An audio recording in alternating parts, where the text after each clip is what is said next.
પ્રાયતનાજી શર્માજી તકલીફે આપતો તો કેમ ભાઈ તમે અમને જાણ નથી કરતા, કેમ આમંત્રણ નથી આપતા? તમારું વહીવટી તંત્ર હું ધંધા કરે છે ને બધું ખબર છે. હમણાં મોદી સાહેબ આવ્યા હતા, ખર્ચો થાય ભાઈ, 8-10 કરોડ રૂપિયાનો ખર્ચો થાય. તમે દેવ મોગરામાં ડેકોરેશન માટે કલેક્ટર સાહેબ 16 કરોડ રૂપિયાનો અમારા આદિજાતિ બજેટમાં ખર્ચો પાડ્યો છે.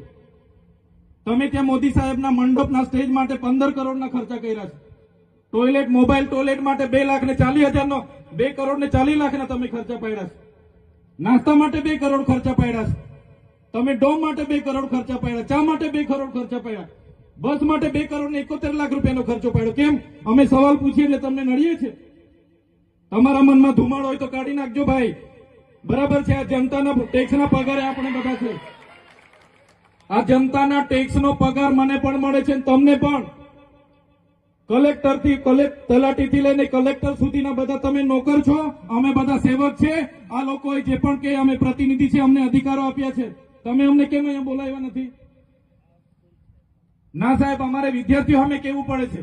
અમને કઈ, તમે દર વખતે ચિકદામાં કીધું, દર વખતે આ જ પ્રશ્ન ઉભો કરો છો, દર વખતે આ જ પ્રશ્ન ઉભો કરો છો. ઓ ભાઈ, ધારાસભ્ય છું, લોકોએ મને ચૂંટ્યા છે, મને આમંત્રણ જોઈએ ભાઈ. આ કોઈના પૈસાથી આ બિલ્ડિંગ નથી બની, તમારા ઘરના પૈસાથી બની છે. અરે વિષય પર તો મને આમંત્રણ કેમ નથી આપ્યું?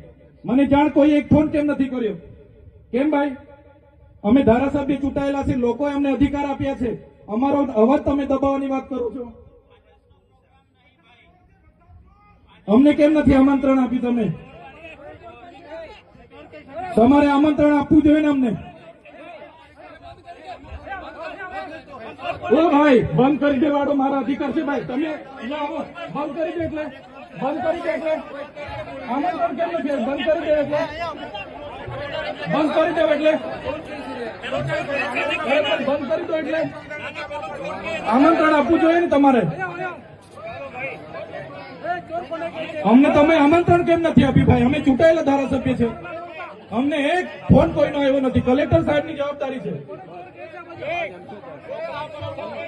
આ કોઈના કમલમના પૈસાથી આ બિલ્ડિંગ નથી બની ભાઈ. કોઈ તો પછી પણ સાહેબ, અમે તમારી રિસ્પેક્ટ કરીએ છીએ સાહેબ, ને દરેક સરકારના કાર્યક્રમમાં હું હાજર રહું છું.